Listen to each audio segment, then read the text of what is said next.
Well, welcome all, and welcome Mr. Barry Peatling to the Barry Peatling Sport Show. And welcome to you, Colin Sutcliffe, and all my interstate viewers and overseas viewers. I had another 10 more overseas viewers last week since we spoke last week. It's a very nice day in Chelsea for change, and I'm probably about 90%. Oh boy, very good. 90% pH, so I'm coming good. Okay, so we're going to do a lot of cricket talk today. Firstly, just going back to yesteryear, and we see you down here. Oh, there we are. There's a cricket. It's 1966, Colin. I was. That's the Shepparton side. Premiers. I was a #1 leg spin bowler and batted about #4. Went second in the bowling averages. I think I finished up with an average of 34, 35 with a bat, which wasn't too bad. Pretty good. That, yeah. Pretty good. There's a couple of fellas there. People over 60 probably recognise this fellow here, Glenn James, who was a VFL umpire. Yep. You remember him, Glenn James, the dark fellow? And John Brady, who captain North Melbourne in the early 60s. Yep. Played Victoria. Mm-hmm. Good cricketer too, but he was a nutcase. Who else? There's probably only two well known names apart from me, and that's me there. There you are, doing a bit of a squat. Good old Shepparton. Didn't like Shepparton very much, Colin. Didn't like the weather either. Too hot. No, it wasn't hot. It was just like Sydney. Yeah. Muggy, boring. Boring. Too boring. Well, let's get on to the cricket talk then, Barry. A third and fourth one-dayers in the Tri-Series. Was Australia too good? Australia, far too good, Colin. Far too good. They, a few of the Indian fellas, apart from Kohli, and there was the other fella from England. There's big tall fella. Oh, Finn. But Australia, no, just far. He's looking pretty good. Of course, my man, Mr. Stephen Smith, took over captaincy from Mr. George Baylor, who actually got suspended. Did you know that? Yeah.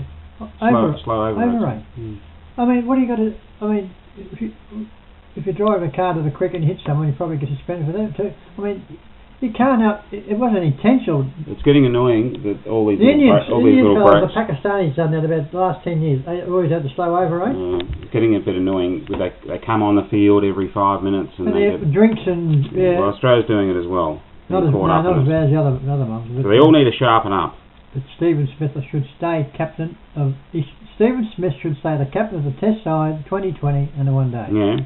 For sure. I got an interesting theory about it. Might talk to you about it another day. No, well, it's got to be positive, Colin. Yeah. Well, it's not actually a positive one, but I'll talk about it another day, and maybe we'll have your contrary view. Well, I might give it right now. Come on. Contrary view.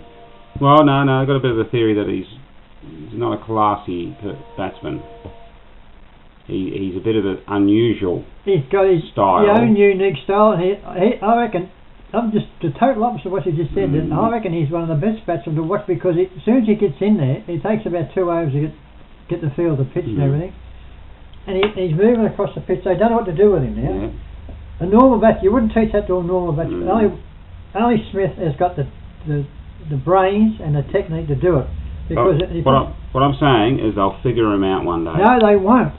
They've had chances the last 18 months, and he just keeps making runs, and he just looks as though he should be there all the time, Colin. We'll have to see. Well, the time will be the test. But he is... Proof is in the pudding. Well, he's dominating. He's been doing it for the last 18 months. But before that, did you see his little... had the record with all the ups and downs? Yeah. He was down there, and all of a sudden up there, and he stayed there. He's found his straps. Definitely found his straps. He's found all his straps. He's found his whips too. But anyway, just a little theory. Well, it's a very open conversation, this video. That's right. Peatling's video, and free to say what you think and what I think. And anyway, Big Bash cricket, Barry. Do you like it? Look, it's very entertaining, Colin. But it's not much good for the fellas at the technique. But I did see one shot from Mr. Peterson off Bradley Hogg last night, which is simply amazed me. It had him tied down, and he's done the sweep shot right over the fence. Reverse sweep. All that, yeah. But then he went out. But no, I must say something about Brad Hogg. He's the #1. And Nathan Lyon, the two spinners, who killed him the last 3 nights I watched him. Bradley Hogg, he's 44, and he says that... I reckon he'll play to his 70s. He said he's mid-career. He's come out and said he's mid-career. He's amazing. I mean, the crowd they're crazy over him too. What's the name? The Sixers? Yeah. Adelaide. Oh, the crowd, he sent them crazy. Oh no, he plays for the Scorchers. Adelaide Scorchers. Perth Scorchers. Perth Scorchers. Yeah.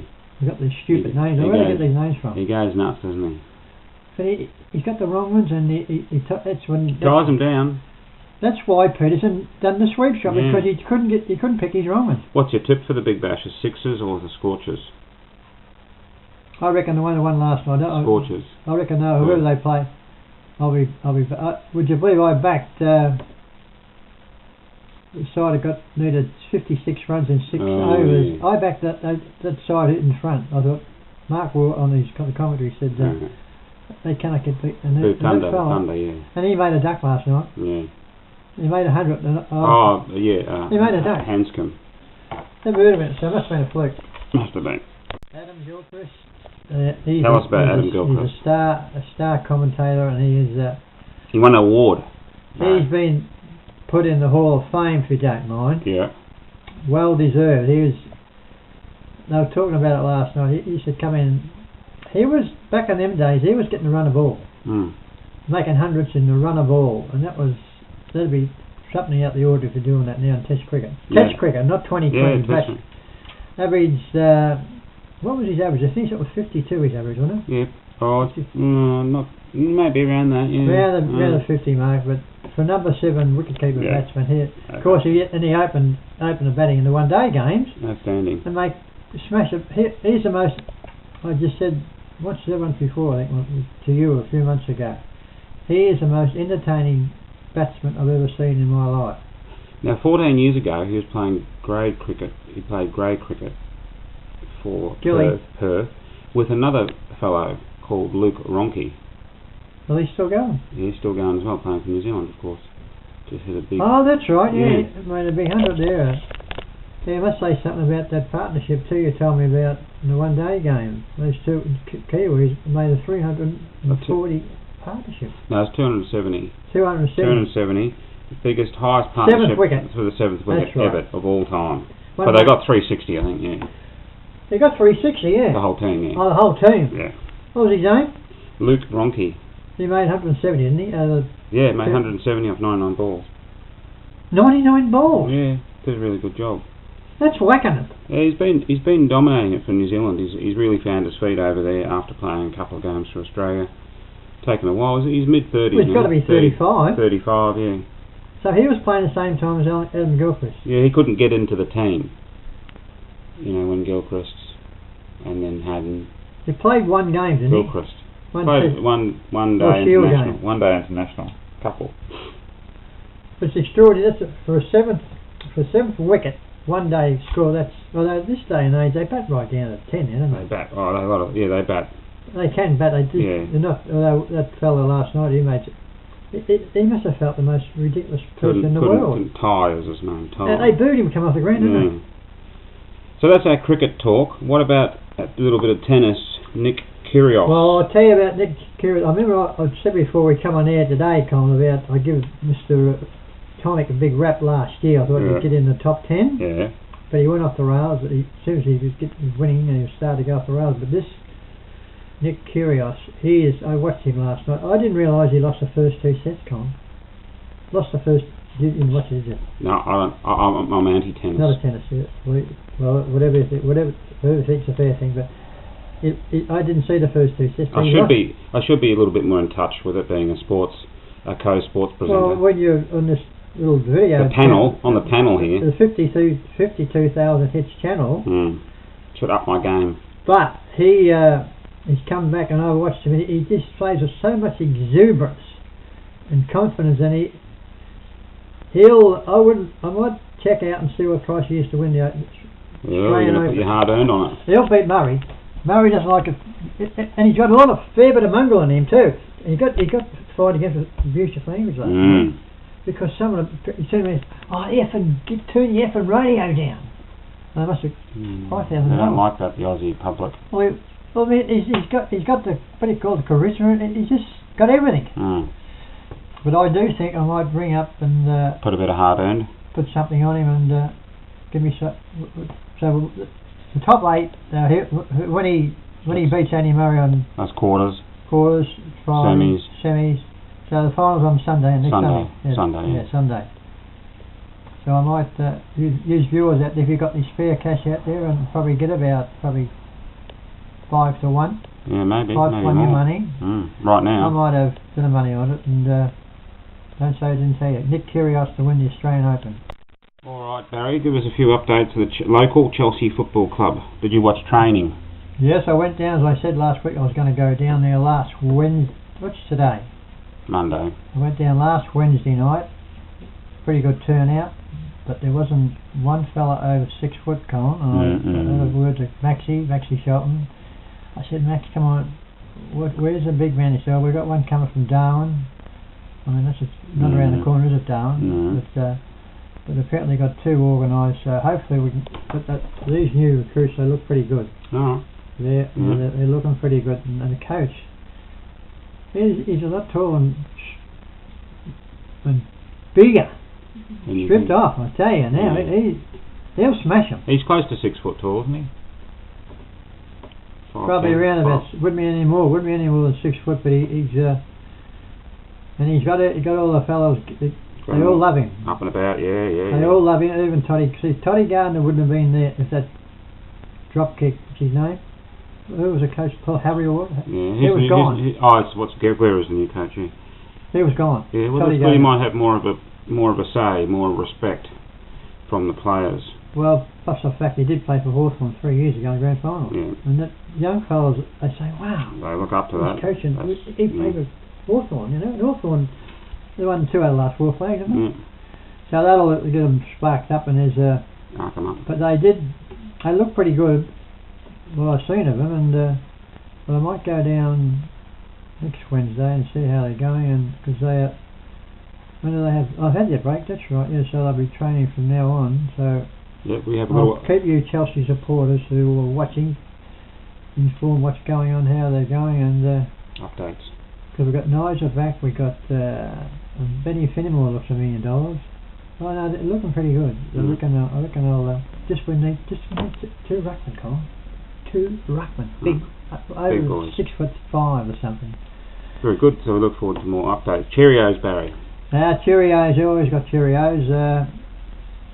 Got a phone call from PH last week. He stayed a few extra days. I was worried about him. I was going to ring him again last week. He said, "Oh yeah, Barry, we stayed up there for another 3 or 4 days. We loved it up there."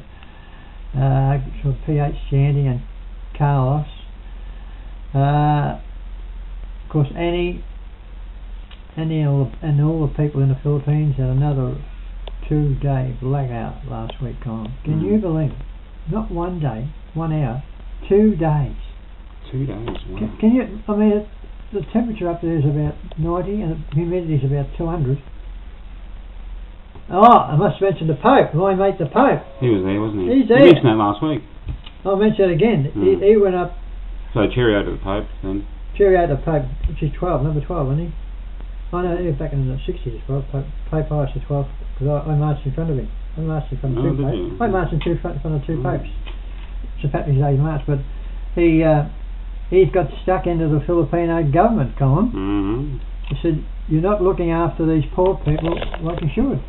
And the president, whoever his name is, you know the president of. Oh, I look at you, look at the camera. What is the president? Do you know the president's name of the Philippines? Imelda Marcos. Marcos was, but no, she's still alive. This is meant to be some Cheerios, not your political. Yeah, I'm just telling you about the Philippines. For the story, yeah. Yeah, what they're putting up with the poor. It's a very poor country. Yeah. And that whoever's in charge didn't like what the Pope said. Because they adore him. All the there's millions. It's a very big millions Catholic. come and watch him, and they all march in front of the Pope. It's all big Catholic country. So, and of course, Annie and Carla and Lloyd. I had and Joe Van, another fellow's not well. He had a birthday party yesterday, and Lloyd made him a beautiful cake. And I sent him a Cheerio. So hope you're going. He wasn't feeling too well yesterday. Danny was looking after his toilet stuff. What do you call it? But anyway, he's you know, Annie, my darling little lady, she looks after him. I say, how do you? I said, don't tell me what you're doing. But Joe Van, he's a lot better. But he's with the beautiful cake. I said to Lloyd, send me some down. She probably will too. Get it next week. But very good. But apart from that, all that rubbish, that I will keep you Chelsea supporters, including the Snake. Snake sent me an email about Leo Berry's gym yesterday, where I used to train. All right. Yeah, I used to do a bit of sparring back in the 60s. So keep all you Chelsea supporters, get down and keep in touch with the Chelsea Football Club. We want to move up this year, right up, not from last to second last. We want to move up into the 5. But that's all we got for today. That's goodbye from me. Goodbye from me. See you next week.